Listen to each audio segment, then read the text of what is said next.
বসন্ত তো চলেই এসেছে। তো বসন্ত উপলক্ষে আমাদের কলেজে একটি প্রোগ্রাম রাখা হয়েছিল। প্রোগ্রামটি হলো পিঠা উৎসব অ্যান্ড সাংস্কৃতিক অনুষ্ঠান। তো আমি সেখানে গিয়ে কি করলাম তার সবই থাকছে আজকের এই ভিডিওতে। তো চলুন ভিডিওটি শুরু করা যাক। তো হেই গাইজ, আসসালামু আলাইকুম।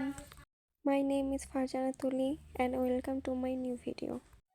তো আমরা কলেজের অনুষ্ঠানে যাওয়ার জন্য আমি এবং আমার ননদ বের হয়ে চলে গেলাম কলেজের উদ্দেশ্যে। এখানে আমরা রিক্সায় বসে একটু ঢং করতেছিলাম অ্যান্ড ঢং করতে করতে আমরা কলেজের রাস্তায় পৌঁছে গেলাম। সামনেই আমাদের কলেজ। তো এখানেই আমরা নেমে পড়লাম। এখন আমরা কলেজের মধ্যে চলে এলাম। এসেই দেখি সবাই অনেক সুন্দর করে সেজে কলেজে এসেছে এবং কলেজটি অনেক সুন্দর করে সাজানো হয়েছিল। এখানে আমি এবং আমার ননদ আস্তে আস্তে স্টলের দিকে যাচ্ছিলাম। সবাই স্টলগুলো অনেক সুন্দর করে সাজিয়েছিল। তারপর আমি সব স্টলগুলোতে ঘুরলাম। স্টলগুলো অনেক সুন্দরভাবে প্রেজেন্ট করেছিল। স্টলগুলো দেখে অনেক ভালোই লাগতেছিল এবং যারা যারা স্টল দিয়েছিল তারা প্রায় সব সেম কালারেই শাড়ি পরেছিল। সবাইকে ভালো লাগতেছিল দেখতে। সবাই অনেক এনজয় করতেছিল প্রোগ্রামটা। আমি অনেক এনজয় করতেছিলাম।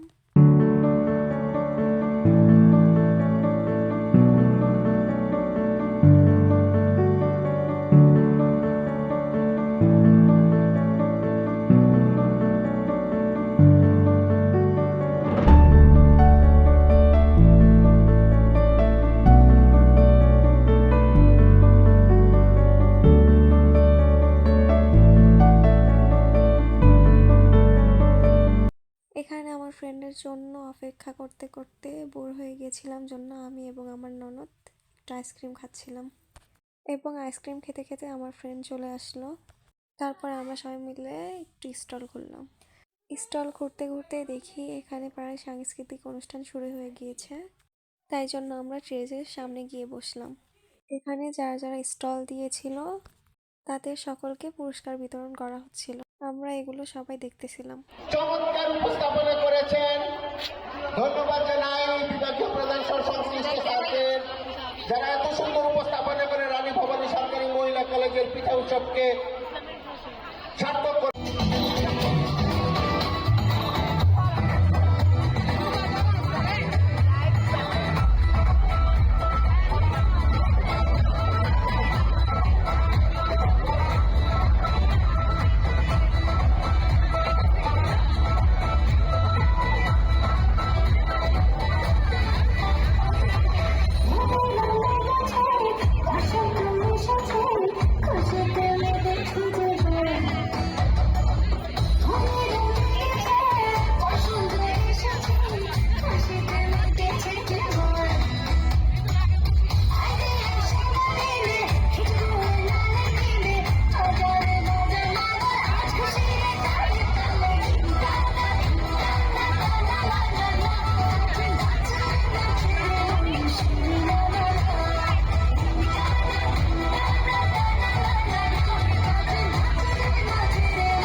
অনুষ্ঠান শেষ হওয়ার আগেই আমরা বাসার দিকে রওনা দিলাম, কারণ আকাশ অনেক মেঘলা ছিল।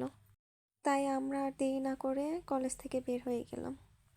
তো আমার ভিডিওটি ভালো লাগলে অবশ্যই লাইক, কমেন্ট অ্যান্ড শেয়ার করতে ভুলবেন না, এবং অবশ্যই আমার চ্যানেলটি ফলো অ্যান্ড সাবস্ক্রাইব করবেন। আল্লাহ হাফেজ।